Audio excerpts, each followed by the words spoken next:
Back to the Wild West, but not entirely. We introduce you to the Robot Factory, the home of all those crazy robots you see in Star Park. It's also a perfect link to our newest chromatic brawler, Sam. He's the second member of Belle's trio and literally her partner in crime. He also has some personal beef with all the robots in Star Park. His playstyle feels very unique to Brawl. When equipped with his Knuckle Busters, he does a stronger close-range attack that can hit multiple enemies at the same time. When he doesn't have them, his attacks are not as powerful, but they are faster. And while he has his Knuckle Busters, his super bar is always full, meaning he's the first brawler who already starts with his super available. Activating his super with his Knuckle Busters on will throw them and will damage everything on their way. He also gets a temporary speed buff. Activating the super again will then call his Knuckle Busters back to his arms and damage everything on their way back. While Sun doesn't have his weapon, he'll have to charge his super in the normal way, by hitting his attacks. Or he can collect his Knuckle Buster again. Sam will get the Caesar Sam skin at the last tier of the Brawl Pass. And the first king of the Brawl Pass is Desperado Pope. Completing the Calamity Gang will have Lawless Lola as the Power League skin and Crowbone for gems. We will also be getting Moon Bunny Squeak for the Moon Festival in Asia, Stone's Pen, it will make sense, I promise, and Mecha Mortis, our newest 299 gems king with custom voiceover and visual effects. And if you get him on release month, you get his spray, profile picture, and a whole set of his pins for free.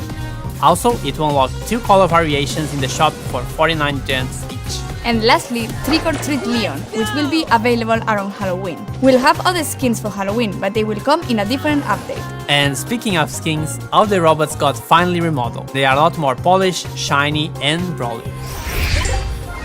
We'll be getting another awesome 3D animation feature Pan and 8-bit, and to celebrate that, we'll be getting a new PvE mode. In this mode, you must keep 8-bit alive by collecting coins across the map and protecting him from the waves of bots. If 8-bit is defeated, you lose the game. If you and 8-bit survive until the end, you win. In this mode, 8-bit will be walking around and doing some work, so we'll be in a team of 4. But also make sure you always have him in your sight. You can swap brawlers in Power League. At the preparation screen, you can either request or receive a request to swap a brawler, and if everything looks great, you can accept it. That could be a really good idea to secure a good brawler first, or if they are just better than you with that brawler. We'll have a second brawler which will be released later in September.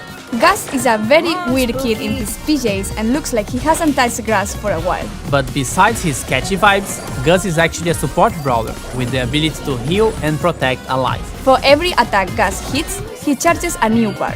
Once this bar is full, the next attack you hit will drop a ghost in the map.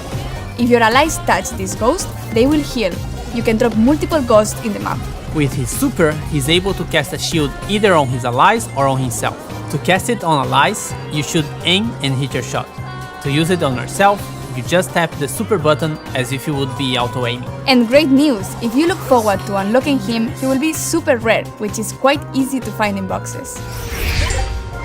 Trophy reset is getting longer. It's now every 8 weeks in line with the Brawl Pass seasons. We are partnering with some awesome esport teams, and you'll be able to support them too by getting their profile picture or pins from the shop. New challenges and quests with new sprays and profile pictures as rewards. The Robot Factory environment is also available in Showdown. New gadgets for Buzz and Grief. Gears price reduction. And a message from the future. We managed to travel in time and get Frank from the future to tell you a bit more about what we have planned for Brawl Stars in the future. How do you do, fellow kids? Wait, that's from the past. Sorry, Frank. So, we're all aware that we have some players who are concerned about the future. What do you have for the community? Well, for the last few months, we've focused on designing and building our high-level roadmap for the future. And this is the first time ever we are talking about our future plans with you, our players. Why are we doing this? We feel there's a disconnect between you and us, and we'd like to resolve it. So, let's talk about the next update. To get this out of the way, yes, we are going to rework Gears. We didn't plan to make changes to the system this year, but we understand your feelings and frustrations about it, and we share most of them. Consequently, we decided to prioritize this and push back other changes. In fact, we're going to make some changes already in this update. We reduce the cost to craft gears and gear levels by about 50% in the coming update by reducing the amount of required scrap and tokens. So, should we talk about October a little bit? We're going to simplify the flow on how you acquire gears and decrease their cost. And at the same time, we're going to introduce additional, more specific gears which won't be usable for all the brawlers. And can we talk about what happens to existing gears? We're pretty much hitting the reset button for gears and will reimburse all existing scrap, gear tokens and already crafted gears to you. This will happen in coins, and coins will play a much bigger role in how to unlock gears in the future. This essentially allows you a full respec for gears once the October update arrived. Refunds will be based on the total amount of scrap and gear tokens you've collected since we've introduced them last year. Cool, and there is more, right? Why, Paula? Yes! We're also reworking the existing PvE weekend modes. We ultimately don't believe they are fun anymore, and we're going to replace them with a new, more dynamic PvE system, which will introduce new features including multiple stages, persistent power-ups, different environments and new types of enemies and bosses. Almost like a place where we'll be able to tell a story in the future. We also have plans beyond October. That's right. The timeline becomes a bit more uncertain at this point. However, there are a few bigger topics we would like to tackle. And the first one is affecting the current progression system and its reliance on luck in order to unlock brawlers. We would like you to have more say in which brawlers you unlock and when, as well as which brawlers you would like to upgrade. These changes have a huge impact on how Brawl is played and will give every player a clear goal in the game. We'd like to get these changes into your hands as fast as possible.